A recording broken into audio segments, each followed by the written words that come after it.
Pemirsa, insiden helikopter jatuh yang diduga disebabkan terjerat tali layang-layang membuat pemerintah Provinsi Bali kembali mengingatkan adanya peraturan daerah atau Perda Provinsi Bali nomor 9 tahun 2000 tentang larangan menaikkan layang-layang dan permainan sejenis di Bandar Udara Ngurah Rai dan sekitarnya.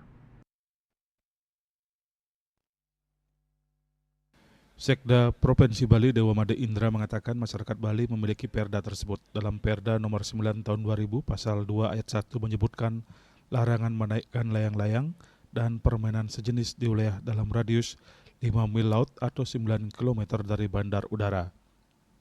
Selanjutnya dalam ayat 2 disebutkan dilarang menaikkan layang-layang dan permainan sejenis di wilayah di antara radius 5 mil laut atau 9 km sampai dengan 10 mil laut atau 18 km dengan ketinggian melebihi 100 meter atau 300 kaki. Di ayat 3 menyebutkan dilarang menaikkan layang-layang dan permainan sejenis di wilayah di antara radius 10 mil laut atau 18 km sampai dengan 30 mil laut atau 54 km dengan ketinggian melebihi 300 meter atau 1000 kaki. Sekda Dewa Indra mengajak masyarakat Bali untuk mematuhi dan mengikuti peraturan ini demi kepentingan masyarakat. Pelaksanaan peraturan ini harap dilihat dengan bijaksana sebagai langkah menjaga keamanan penerbangan dan ruang udara di Bali.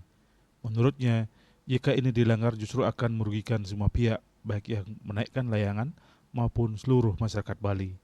Adapun sanksi pidana sesuai pasal 8 ayat 1 disebutkan barang siapa yang melanggar ketentuan dalam pasal 2 dan 6 Perda ini diancam pidana kurungan selama-lamanya 3 bulan atau denda sebanyak-banyaknya 5 juta. Ketut Winarto, Bali Pos.